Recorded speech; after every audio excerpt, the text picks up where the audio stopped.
बिस्मिल्लाहिर्रहमानिर्रहीम। अस्सलामुअलैकुम dear students.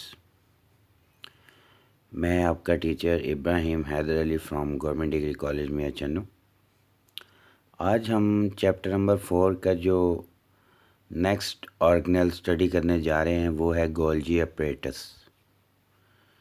Golgi apparatus क्या है, इसका स्ट्रक्चर और फंक्शन, हम इसको आज डिटेल से स्टडी करेंगे जो आपके सिलेबस में, स्मार्ट सिलेबस में इंक्लूड है। तो चलते हैं आज के टॉपिक की तरफ। Golgi apparatus. गोल्जी अपरेटस जो है it was discovered by Golgi in 1898। ये साइंसदान का नाम है, बायोलॉजिस्ट गोल्जी, कैमिलो गोल्जी ने 1898 में इसको डिस्कवर किया था। इस अपरेटस में होता क्या है? This apparatus which was found virtually in all eukaryotic cell. ये जो अपरेटस है ये तकरीबन तमाम जितने भी यूकैरियोटिक सेल्स हैं, यूकैरियोटिक, प्रोकैरियोटिक में नहीं, यूकैरियोटिक सेल्स में पाया जाता है। और ये है क्या? It consist of stacks of flattened membrane bound sacs called cisternae. ये स्टैक्स है। स्टैक कहते हैं स्टाक, स्टाक को कहते हैं मजमूए को, या किसी चीज़ के इकट्ठे होने को कहते हैं स्टाक। तो मेम्ब्रेन बाउंड, मेम्ब्रेन की बनी हुई थैलियों का ये एक स्टाक है। और वो जो थैलियाँ क्या हैं? फ्लैटेंड हैं, सीधी हैं, चपटी हुई। तो चपटी हुई मेम्ब्रेन की बनी थैलियों का ये एक स्टाक है।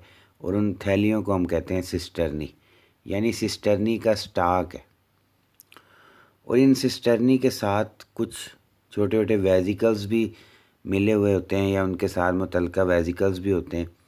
इनको हम कलेक्टिवली कहते हैं गोल्जी कम्प्लेक्स या गोल्जी अपरेटस। यानी अकेले सिस्टर्नी नहीं, सिस्टर्नी के साथ जो वेजिकल्स भी एसोसिएटेड होते हैं उसको हम कलेक्टिवली कहते हैं गोल्जी कम्प्लेक्स। ये आपके सामने डायग्राम है। ये सेल को अंदर वैसे दिखाया है कि ये पूरा सेल है। सेल के अंदर ये न्यूक्लियस आपको नज़र आ रहा है, ये एंडोप्लाज्मिक रेटिकुलम है, ये है ये जो मेम्ब्रेन बाउंड सैक्स हैं गोल्जी अपरेटस, ये है।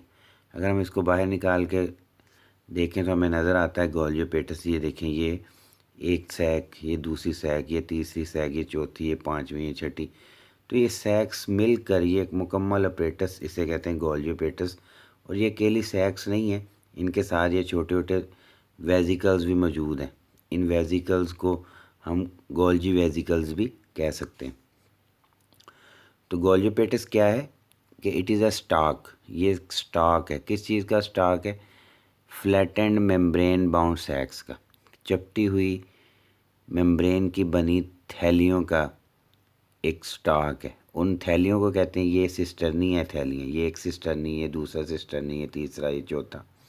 सिस्टर्नी का स्टॉक है। और इन सिस्टर्नी के साथ जो वेजिकल्स भी एसोसिएटेड हैं, तो ये सिस्टर्नी और ये सारे वेजिकल्स, इनको कलेक्टिवली हम कह रहे हैं गोल्जी अपरेटस। अब नेक्स्ट ये है कि ये जो सिस्टर्नी है ये बनती कैसी हैं? ये जो मेम्ब्रेन्स आपको नज़र आ रही हैं, स्टॉक, फ्लैटेंड सैक्स नज़र आ रही हैं, बनती कैसे हैं? तो cisternae stacks are continuously found by the fusion of vesicles. ये वेजिकल के फ्यूजन से बनती हैं। और ये वेजिकल्स आते कहाँ से हैं? These are probability derived by budding of SER।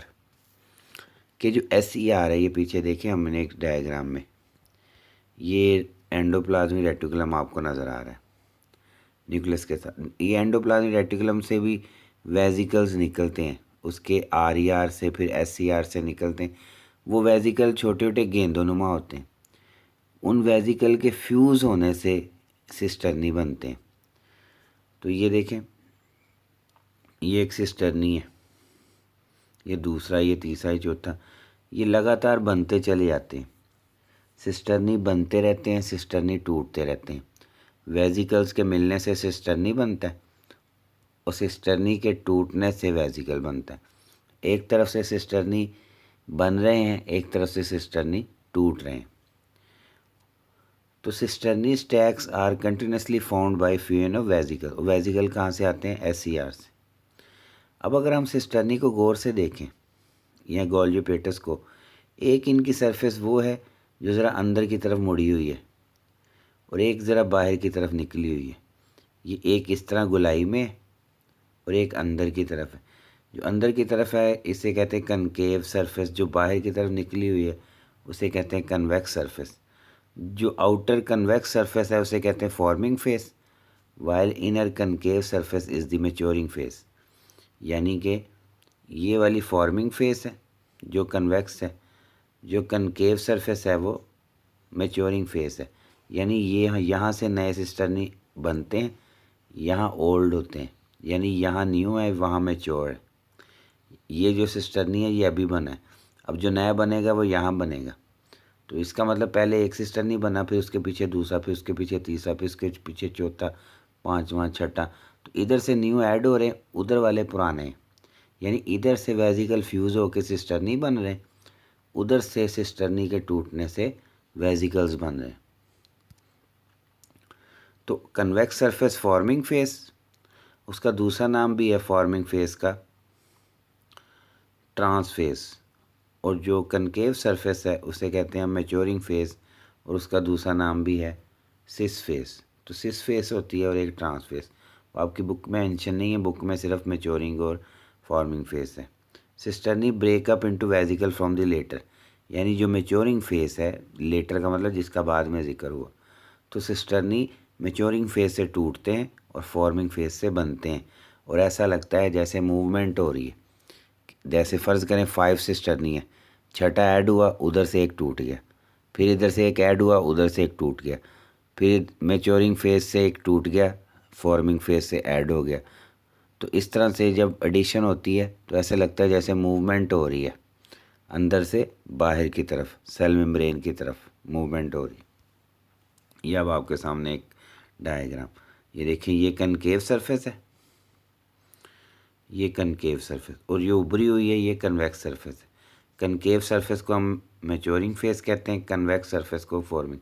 जो नया वेजिकल ऐड होंगे यहाँ से, और जो पुराने जो टूटेंगे वो यहाँ से, इधर से ऐड हो रहे हैं इधर से टूट रहे हैं।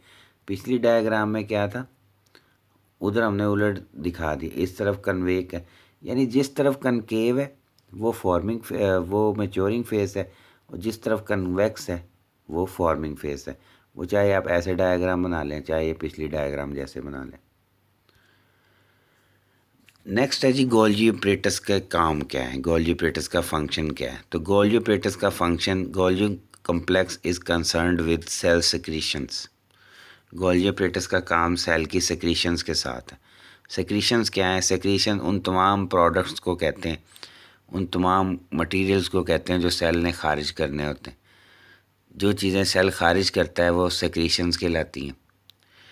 अब वो सेक्रीशंस क्या है, secretions are the products formed with in the cell.